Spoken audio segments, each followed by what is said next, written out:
কয়টা খাচ্ছ পরোটা? আগে খাইছি 6টা আর এখন নিচে 3টে, মোট 18টা পরোটা খাবো। কয়টা? 18টা। তুমি তো আমার হোটেলটা শেষ করে দিবা নে।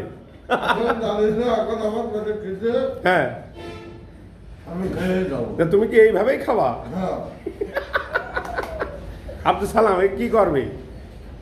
তো শেষ করে দেবে নাকি? কিছু করার নেই, না কথা খারাপ করলাম। একটা ডিম মামলেট হবে। এই সর্বনাশ করেছে, খাওয়া দাওয়া বাড়ি পাঠাই দিই না, কি করবো? এটা এতে শেষ করে দেবে। এ বোঝা সম্ভব না, না কথা খারাপ হ্যাঁ, প্রতি- করলাম। তুমি একটা ডিম দাও, ডাল দাও, ভাজি দাও, পরোটা দাও। এখনো? হুম। আচ্ছা, দাদা দাও। দাওয়াত খাতে গেলে কিরাম খাওয়া গো? দাওয়াত খাতে গেলে আমার কেউ তো কেউ দাওয়াত করে না, আমি হ্যাঁ। দাওয়াত করলে 200 টাকার বেশি দিই না। আর খালি কয়জনে খাও? খালি গোষ্ঠী ধরে ওরে সর্বনাশ, নাও খাবে, তাও খাবে, ওটাকে আবার আলাদা করে হাড়ি চালাবো নাকি? তুমি কি একলাই এরকম কাজ করো? না না, আমাদের বাড়ির পাশে কয়টা আছে না।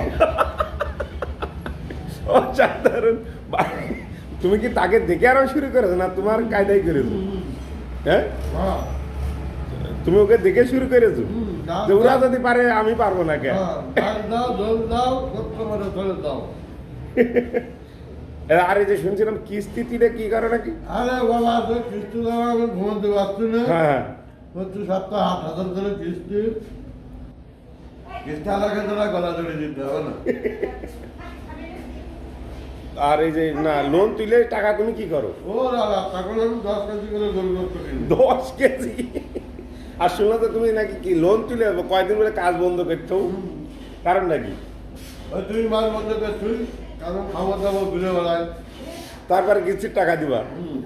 এখন এই যে কথা আমার মত যখন তোলো তখন কি মজা লাগে? খুব খুশি হও না?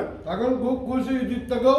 ওরে সর্বনাশ, ওগুলো ডাল দাও, এই সর্বনাশ করে দিল। এই ডাল দাও, ডাল দাও।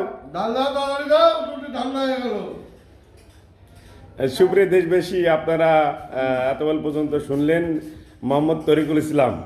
অত্র অঞ্চলে সে একজন ধান চালু। ভ্যান চালক। যাই হোক, সে দাওয়াত খেতে গেলে সে 200 টাকায় খায় এবং তার বাড়ির আশপাশে কি বলে গোষ্ঠী শুদ্ধ নিয়ে যাও। তো যাই হোক, এই যে এরকম আসলে খাওয়ায় প্রথমে 6টা খেয়ে আবার 3টা আরও পরোটা চাচ্ছে, আবার ডিম ভাজি নেবে। হ্যাঁ হয়েছে? আচ্ছা, নিয়ে আসছে, আপনাদেরকে আমরা দেখাবো সেগুলো। তো এতগুলো পর্যন্ত যারা আমাদের সাথে যারা ছিলেন সবাইকে জানা আন্তরিক শুভেচ্ছা ও অভিনন্দন।